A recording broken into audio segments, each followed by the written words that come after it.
You think you are in control. You believe your reactions are conscious choices, but the truth is darker. Most of your emotional responses are programmed, and those who understand this manipulate you easily. Opportunistic people don't need to raise their voices, threaten, or force situations. They just trigger the buttons you've left exposed, and you react always. Stoicism helps us understand that others project their issues onto you, but these are adiaphora, things indifferent to your true happiness.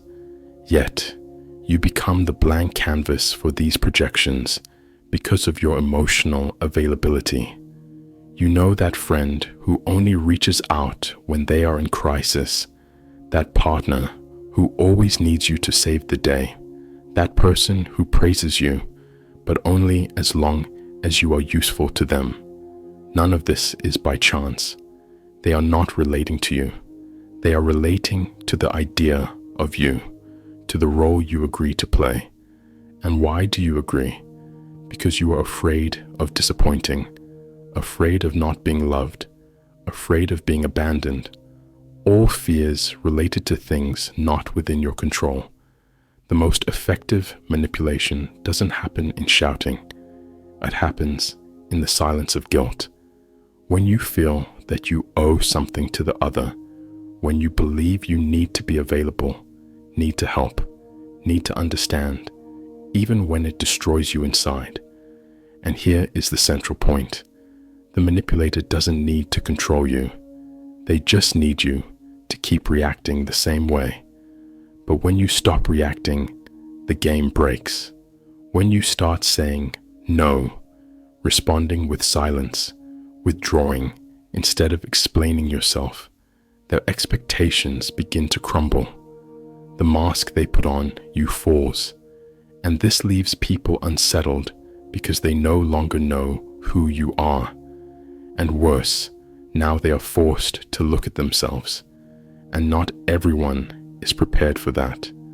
Your unavailability is a threat because it forces others to confront their own emptiness. The stillness you offer reveals the internal noise they don't want to hear, and then comes the attack, the criticism, the emotional drama, not because you are wrong, but because you stopped serving as a convenient mirror. As Marcus Aurelius said, if you are distressed by anything external, the pain is not due to the thing itself, but to your estimate of it. And this you have the power to revoke at any moment. When you withdraw, when you stop feeding the cycle, the other's internal chaos begins to emerge. And this is unbearable for those who have always used you as an escape. But what about you? Are you ready to deal with the discomfort of being misunderstood, rejected, or even attacked for protecting yourself? Are you ready to endure the silence that comes after the rupture? Because it is precisely in that silence that a new kind of power is born.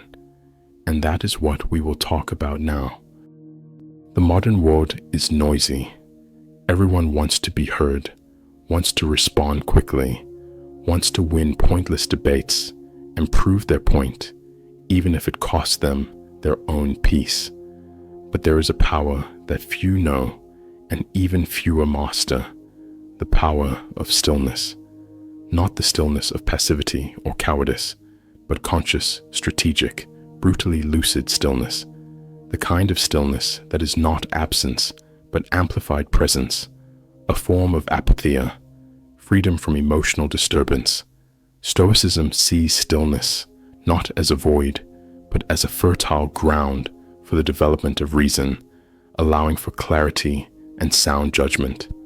Have you noticed how some people panic when you don't respond, when you don't explain yourself, when you simply disappear? It's not because they miss you, it's because your stillness takes away their narrative control. While you speak, you are still in the game, but when you are silent, you change the rules, and that unbalances anyone who thrives on your reaction. True stillness is not the absence of voice. It is mastery over one's own prohoresis. It is the refusal to be dragged down by someone else's emotions. It is the conscious choice not to engage in battles that are not worth your inner peace. Stoicism teaches that living according to reason and virtue requires this detachment from external influences, because only in stillness can you listen to yourself without the world's interference. But don't be fooled. Stillness has a price. It will distance you from people who only valued you for the role you played. It will make you incomprehensible to those who only saw you through their own expectations. It will make you seem cold, distant, arrogant. But all of this is a reaction from those who never wanted to deal with your depth, only with your utility. And here is the hard truth. The more you mature, the more selective you become with your words, because you understand that each sentence is an investment in your inner peace, and not everyone deserves access to your truth. Sometimes stillness is not retreat. It is sovereignty. It is the language of those who no longer need to prove anything to anyone. Stillness is uncomfortable because it forces the other to deal with their own thoughts, with their own internal noise. And this discomfort reveals more about them than any argument of yours could reveal. You don't need to explain your absence. It explains itself, and those who feel threatened by it reveal how much they depended on your imbalance to maintain their own control. But the most powerful stillness is not the one that disturbs the other. It is the stillness that reconstructs you from within, the stillness that connects you to something beyond external approval. It is in this internal space, free from others' demands, that you begin to recover your inner peace, to reconnect with your rational nature. And this is precisely what we will talk about in the next part, because it's not enough to just cut out external noise. You need to relearn how to use your self-mastery consciously, to choose where it goes, where it stays, and most importantly, where it should never be wasted. It's time to learn to be selective with your own soul. It's no use understanding all of this intellectually if in practice you continue saying yes when you mean no, responding to messages that bother you, participating in empty conversations, and maintaining relationships that only exist out of inertia. Awareness without action is just another form of self-deception. True transformation begins when you firmly decide to become selective, and this requires emotional discipline. Conscious unavailability is not about being cold, arrogant, or indifferent. It's about no longer being accessible to anyone at any time for any reason. It's about taking control of your own prohoresis, your own time, your own peace.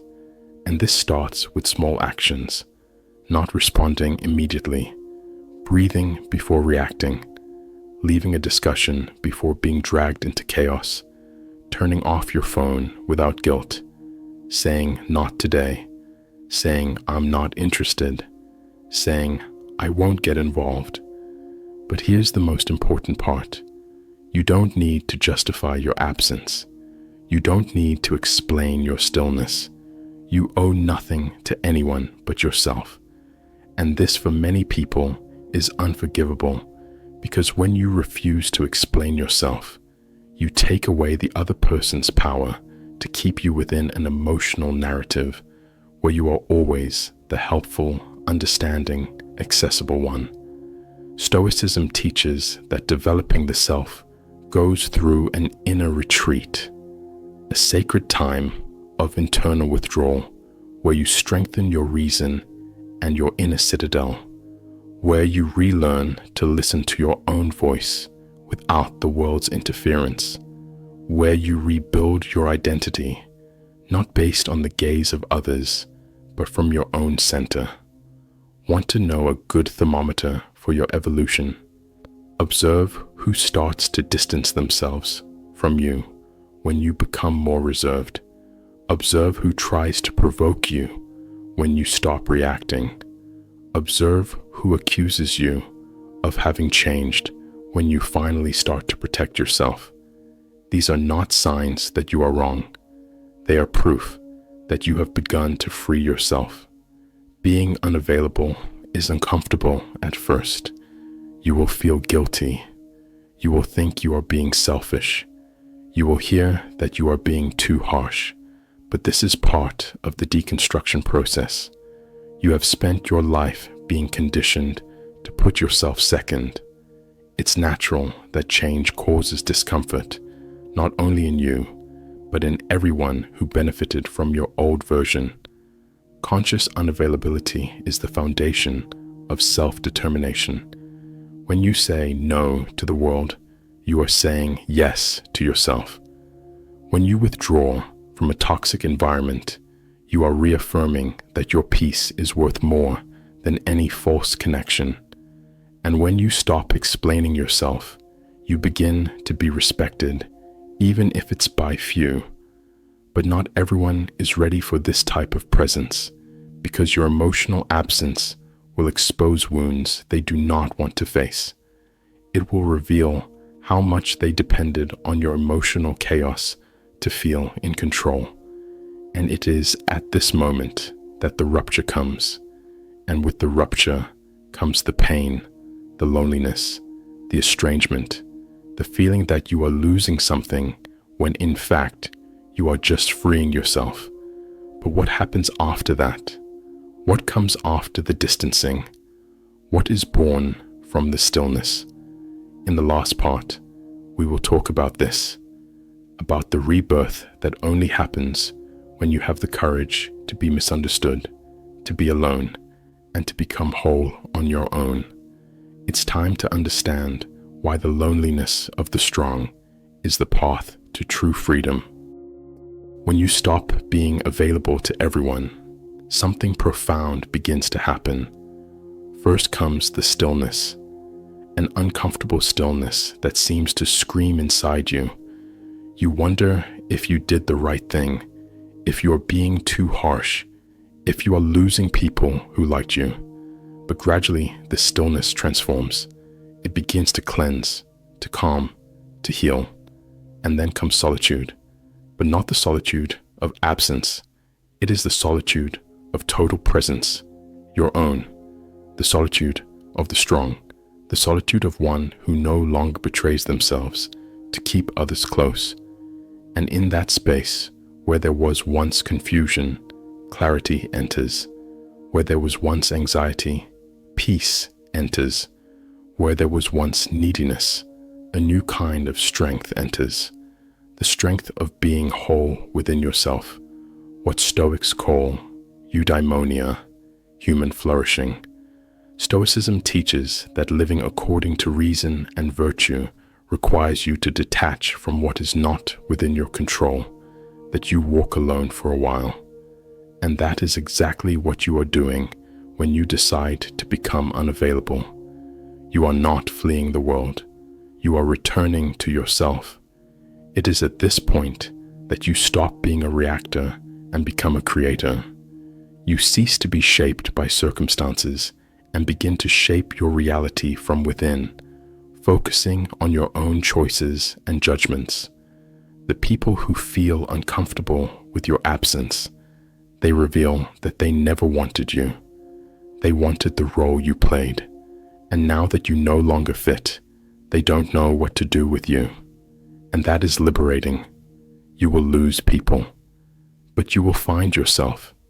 You will distance yourself from places, but you will reconnect with your rational essence. You will become misunderstood, but finally, you will begin to be respected. Because when you are no longer available for anything, you become valuable, rare, unforgettable. And don't be fooled. This is a rebirth, a new beginning, the start of a life where you are no longer available for emotional crumbs, for mind games, for voids disguised as affection. Now you only accept what resonates with your peace, with your truth, with your wholeness. And if you have made it this far, it's because a part of you is already ready for this new path. A part of you has already understood that being loved means nothing if for that you have to abandon yourself, and that true self-love begins when you choose yourself, even if it costs you to be alone for a while. Now tell me in the comments, are you ready to be misunderstood, rejected, or even hated in the name of your inner freedom? Are you willing to pay the price of being you? If this message touched you, if it made sense, write in the comments, I choose my peace. Let's see how many here are ready for this transition. And don't forget, keep watching the next video. It's important, much more than you imagine. See you there.